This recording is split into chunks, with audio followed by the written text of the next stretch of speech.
welcome to Stellar Style with Lydiane. Today I have a wonderful guest, Dr. Richard Tscherne. He's just like one of these people that are just absolutely fantastic. He's an inspiration to everyone. He's wrote his own book. Yes, I have. Yes, The Little Engine That Did It. Yes, right? The Little Engine That Did It. And what inspired you to write this book, Richard? Well, it's a memoir of my life, having cerebral palsy. And I remember as a kid in kindergarten, during nap time in Mrs. Levitt's class, listening to the Little Engine That Did It on the phonograph. And I would always close my eyes and pretend I was that little engine that was going to beat the big one. So that became a metaphor of my life, which I wrote about in my memoir, The Little Engine That Did It, on Balboa Press, published by Balboa Press. And it's available on Amazon.com, Barnes & Noble, and I'll even bring it to your house if you buy a copy. Definitely go buy a copy.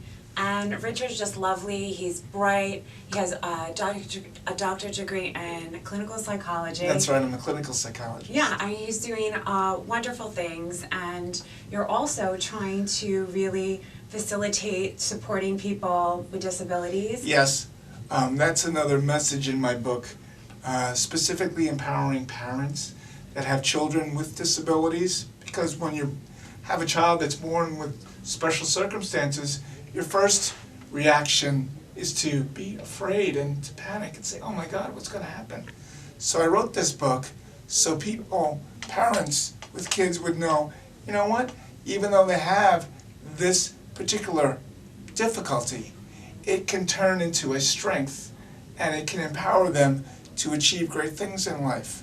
Because we all have a disability of some kind, Lydia. Yeah, I believe that. You know? Especially today, too. Disabilities are so ubiquitous. You have a huge demographic of people that have autism. Like Yes. It's like 1 in 100. And Lydiane, we're becoming a nation of older people. Yeah. So as we age, we become disabled and impaired physically or in other ways. So yes, the demographic is getting larger. And I love that $10 word that you used, ubiquitous. I can't even spell that word, I like my words. You were good at word power in school, I bet, right?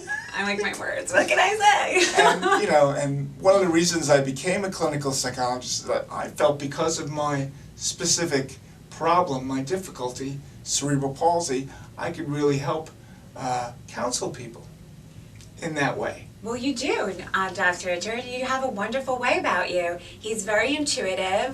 Dr. Richard's very perceptive, and you have just like such a lovely, empathetic, calming nature about you. And I don't know, you're just so lovely. How do you know, like Dr. Richard? Oh, that's You so do. sweet. I'm getting goosebumps as you're talking about this. And along with my co-host, Jamie Love, and we have a show called Journey into Awareness, and she was on your show, Stellar Style. Yes, back she was in helping July. me do plants. That's right. Yes, we did plant decorating That's with right. Jamie That's Love. right. That's right. Yeah. So her and I helped to spread the word about love, because love is really where it's at, and that's really how your attitude is going to change.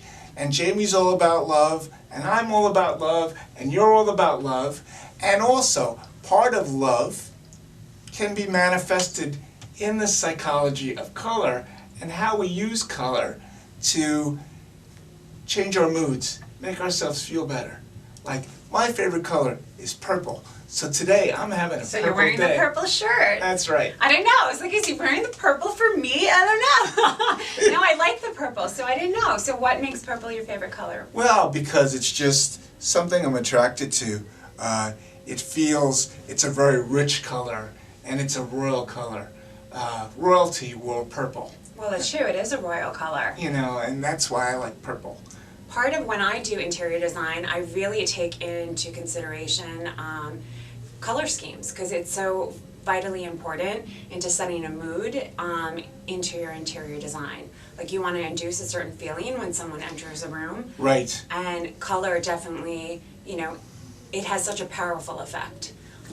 But we're going to take a commercial break, and when you get back, we will talk to you about the power of color and color in design.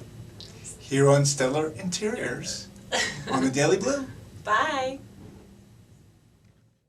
Hello everyone, I'm Corinne Murphy-Caro, and I'm the founder of TheDailyBlue.com. The Daily Blue is all about spreading positive news about Long Islanders, and we want to hear from you. Tell us your stories. Our show hosts are waiting to hear from you. Sponsor an ad or advertise with us. Call us now, 631-761-9223. Hi, welcome back to Stellar Solve Lydiane. We're here today and we're going to be talking about the psychology of colors. I have my great co-host, Dr. Richard, here today, and he's a doctor in clinical psychology, and he is going to be giving us some background information on color, and I will, give my input on how I, put color into my interior design work. Well, Lydiane, if you're familiar with chakras, which are the energy centers, and that's from Eastern medicine, each one of those energy centers, and we have 7 chakras, has a color. And your root chakra is red. Red. Okay. And red, to me, when I see red, and if I incorporate in design, it's passion, right? Yes. And that's exactly what it is energetically. It's power. It is power. And it's associated with the Kundalini energy, which is called the sleeping serpents in your body. So that's the first color. And that's located on your tailbone. Okay, that energetically speaking. Very interesting. Okay. Yes. Now, if I have clients, I'll take it into consideration, like the psychological moods that they're in. If you have someone that tends to be very agitated easily, red is probably a color you want to shun from, right? That's right. Because it could evoke a lot of feelings of anger. That's correct. I heard red even can increase appetite. Yes, it can. Yeah, and they recommend not to paint your bedroom walls red. Because it will disturb your sleep patterns or prevent you from sleeping. Interesting. Yes. All right, so tell me more about the chakra. It's a fiery color, it's energetic, it's powerful, and the next color up from there is orange, and that's associated with your sexual centers in your body. Oranges. See, Yes. I didn't know that. Yes. I didn't know that. I thought red was more associated with that. Interesting. Yes. But you're the expert on the So, color. well, I'm not an expert. I just know a little bit about it. Yeah. And so that's associated with your sexual energy and also connection in that way. And then you move up into your solar plexus, which is located right by your belly button. Okay. And that color is yellow. And that's the color of emotions. Okay? So when you're focusing on that color, so sometimes if people want to work on their emotions, they might be more of a yellow person. All right. Okay. And it has a brightness to Yes, it. it Yellow. does. It's inviting, like Yes. and very harmony. It gives you a sense of harmony. And yellow. happiness. Happiness. Okay? Yeah. So that's yellow. And then you have the heart chakra, which is either pink or green. Like a light green, like a chartreuse green. Now, people associate pink, when I do interior design work, pink's very much associated with girls, Yes. right? Yes. And isn't that the most calming color? It's supposed to be the most soothing. Yeah, absolutely, yes. Yeah. Because it's the color of love.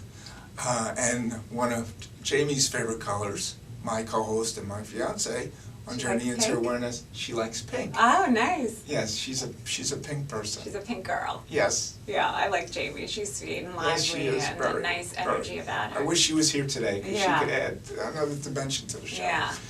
And then you going up, okay, into your throat chakra, and that's light blue, and that's the color of communication. Okay. So when you wanna enunciate yourself, you wanna be able to speak, they say wear some blue. Wear some blue. I love blue. Blue happens to be one of my favorite colors, baby blue. I Yes. love it as an Oh, accent, yes, especially yes. in my interior design. Robin's egg blue, that's beautiful. I love Yes, it. It yes, gives a yes. very tranquil feeling, and Yes. you can mix up the hues of blue, and I don't know, it's just like a nice tranquil feeling. It reminds you of the water. That's right. And it's very soothing and calming. That's right. And then the third eye, which is located here, that's indigo, which is a deep navy blue. Yeah, that's a great color too. That's a great color Yeah. too. And that's your intuitive self. Okay? We tune into people through this third eye, more so than we realize.